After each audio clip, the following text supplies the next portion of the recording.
Hi YouTubers. Okay, so new problem with the bike. Well, thought it was the Carb's pilot jet because I was getting some really strange idle. Sounded like V-twin. Then I looked up on the forum, said it might have been the coil packs, so I ran an ohm test on those. Those all checked out. This is an O2, so they're not known to have too many problems, but you know, it's O2, so it's 12 years old, so I am checking everything to make sure it was okay. So I ended up, there's a new battery, lithium ion. So then I ended up taking off the carbs. This is now the third or fourth time, so I got it down to about 20 minutes to take the whole thing off.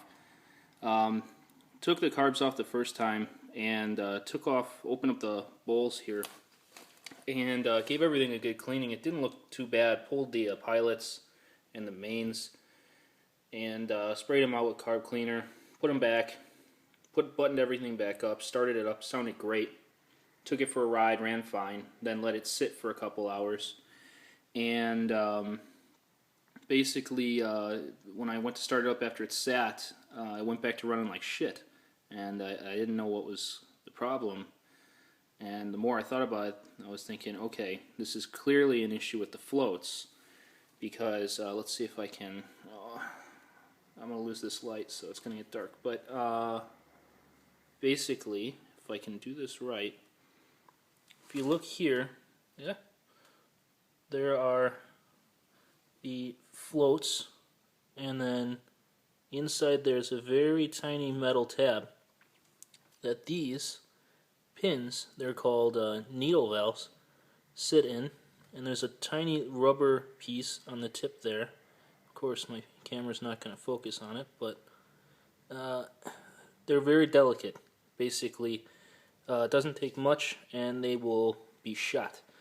And when that happens, you get a leak. Now it could be a slow leak, it could be a fast leak, but either way it fills up your bowls with more fuel and basically floods out your engine, which isn't fun.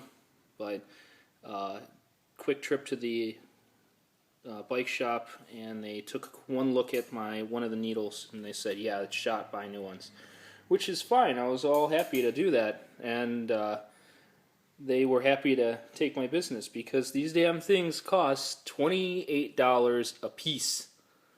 $28 a piece for that little guy. Yeah, I mean, granted, there are online, you might be able to find them a little cheaper, but ridiculously expensive for a very, very tiny part that likes to break, apparently. So, as you can see, I got two closed up right now because they had two in stock at the time, and I got two more on order. So, they should come sometime this week, hopefully by Friday. But today is Wednesday, and this all happened yesterday. So it's going to take a couple days of the bike sitting here doing absolutely nothing, which is a great way to enjoy your bike.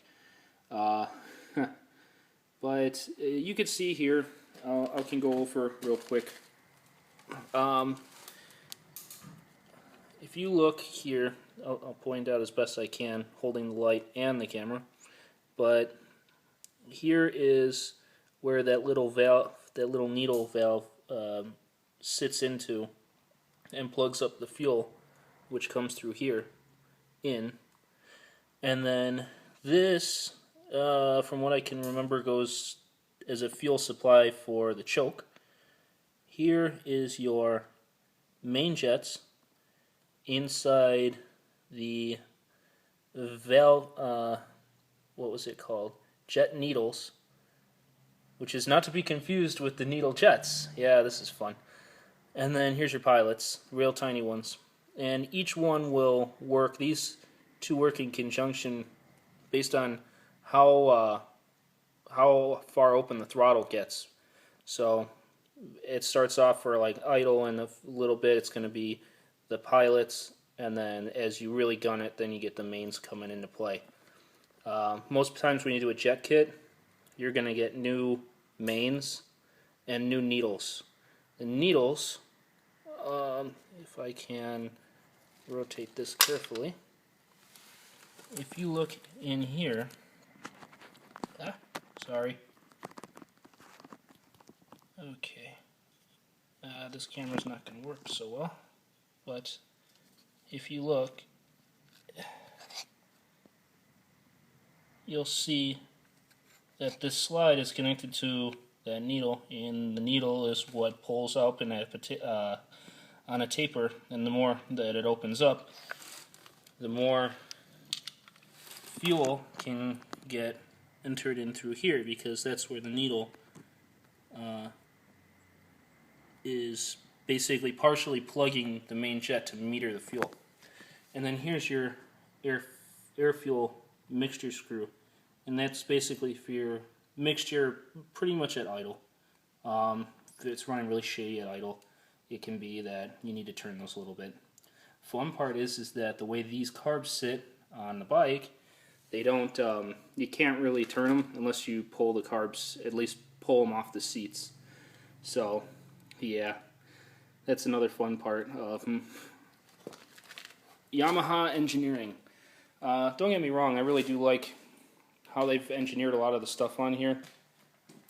But it's just little things that, you know, they've changed over the years because of the problems they've had with the, you know, little issues like switching over to fuel injection, which is a treat. And if I could go back, I probably would have spent the extra $1,000 and just bought 1 year newer of a bike. But you know, you buy what you can, you buy what's in a budget, and otherwise, bike's been really good. And you can see I plugged up the inlets here into the engine, so no crap really gets in there. Which I always recommend, because yeah, that's not gonna, you're gonna have a bad day if that happens. You get something in there, it bounces around in the cylinder, and yeah, you can just destroy a whole bunch of expensive parts. But anyway, that's just my little update for right now. It went a little longer than I thought, but yeah, hopefully I'll get these all cleared up, and I'll post a video when the bike's running back at full strength. So thanks a lot.